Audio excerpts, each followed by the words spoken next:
ازتون ممنونم، واقعا نمیدونم چه جوری ازتون تشکر کنم. واقعا ازتون خیلی ممنونم که اینقدر از کانال ما حمایت کردیم.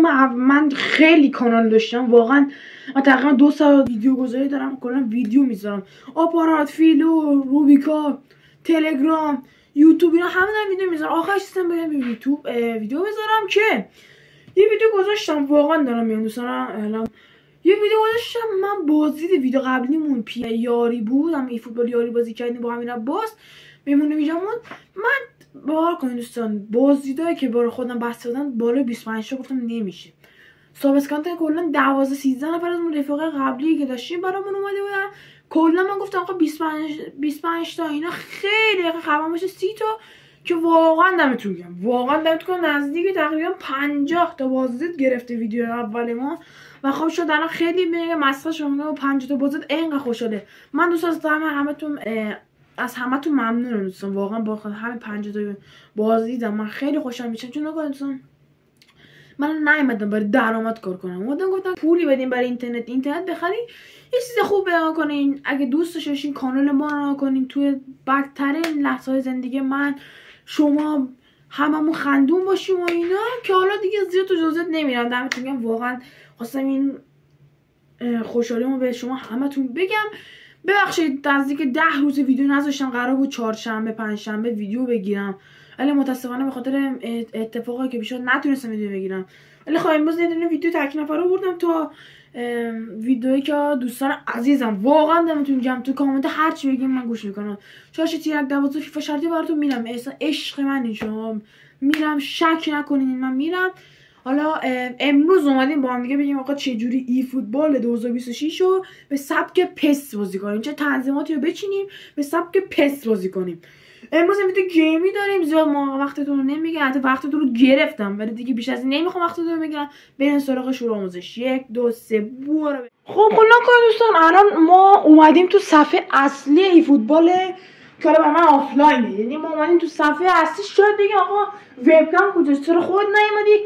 انقدر وضعیت ما خرابه، یعنی من در شرایطی هستم، یعنی ببینید وبکم حتی ندارم. ما اولی ویدیویی که گرفتیم آقا وبکم داشتی از قیافه خودمون، از قیافمون براتون ویدیو بذاره، اما وبکم هم نداریم. حالا دیگه با بزرگی خودتون ببخشید ولی سعی میکنم حالا از این بعد وبکم دیگه بیارم، چون وبکم داریم ولی خب تو این ویدیو نتونستیم داشته باشیم.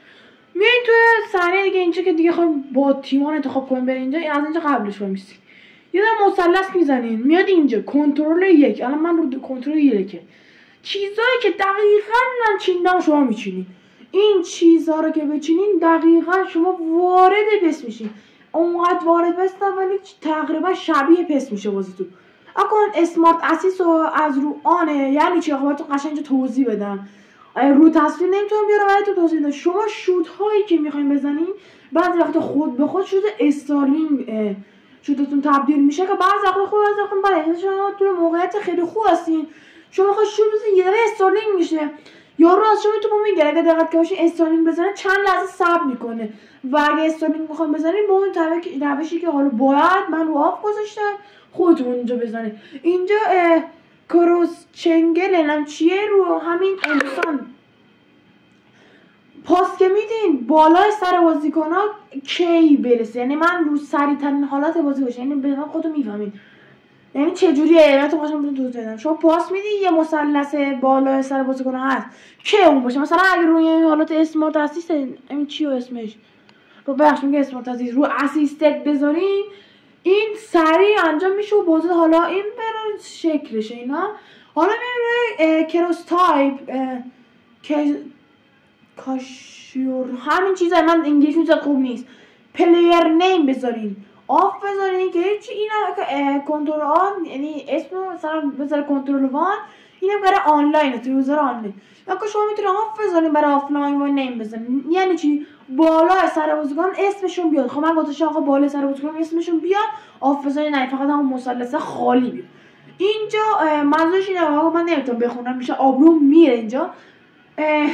یعنی چی؟ یعنی این گزینه اینجا روی حالتی که آقا شما حالا به سمت راست به سمتی میدین که بخواد دفاعتون رو برگردونین عقب، یه مثل یک فلش میره به سمت بازیکن، این به سمت توپ بره یا به سمت پلیر بره. اول روی باله شما اینو در میارین میذارین رو پلیر، تمام.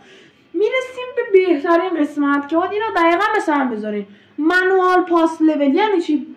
پاس و شوتتون دقیقا بستان به این بستگی داره. روی یک بذارین چی میشه دوستان؟ 100 بهتون کمک میکنه. شاید بگید خب کمک میکنه خیلی خوبه، شاید اشتباه کنم، اصلا خوب نیست بهتون کمک میکنه انقدر باگ داره، مخصوصا شوت آوردو. اصلا شوت آوردو شما از تو محوطه نمیتونین گل کنین، انقدر این بد میشه. میتونین بزنین روی 2، ولی بخواین دیگه روی 2 بزنین بین 1 و 3 میشه عدد 1 یعنی بدی داره دوستان، بین 1 و عدد 3 میشه که 3 رو بزنین یعنی چیزی قشنگ پاسون رو به دست خودتون، یعنی با قشنگ حالا جهت رو بدین و پاس بدین. 4 بزنین که اصلا دیگه کمکتون نمیکنه، ولی خب بهتون 4 رو بیشتر نمیکنه. منوال پاس لول هم روی 3 بذارین. اینجا تکل تایپ همین رو این بذارین، شولدر چک هم چیزایی که نمیتونم بخوام.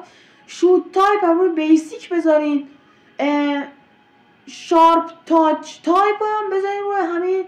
اینم بهتون توضیح بدم. من این چیزی که میدونم، شما میخواید دکمه سرعت رو بزنید تو بندازه جلو، میتونید 2 بار ضربه بزنه و 1 بار ضربه بزنه، حالا فرق نمیکنه. مثلا من الان اینجوری میزنم روی 1، حالا روی 1 بازی کنم، فرق نمیکنه. این به تنظیماتی که خودتون دوست دارین بستگی داره.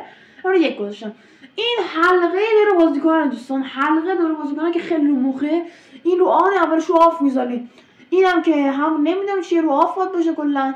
پاس سرچ گاید یعنی چی آقا؟ اگه شما اولین روز بازی رو خام بگیرید، میبینی پاس که میدی خط پاس داری، یعنی چی؟ شما پاس رو میدی خط پاس تا ته میرسه مثلا به اون، یعنی هم حریفتون میفهمه هم خیلی بازی از چشم میفته. اینم روی آف میذاره. اگه دقت کرده باشین همین الان برین ویدیو اول چنلمون که با امیر عباس بود بذاریم، من کنترل 1 بودم، همین چیزا برای من درست بود، ولی برای امیر عباس نه، یعنی خط پاسش بود، دایره داره بازیکنش بود، همه اینا برای امیر عباس بود ولی برای من نبود.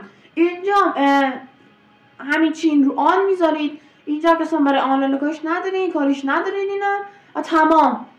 بخشید این رو آف بزنین. این هم خط پاسای برای آنلاینه، ولی بازم رو آف بزنین و تمام.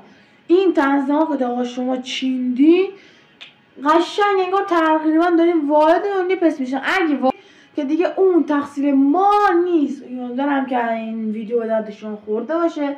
ببخشید که نتونستم وبکم بذارم تا ویدیو بعدی. دوستتون دارم خیلی زیاد. گود بای.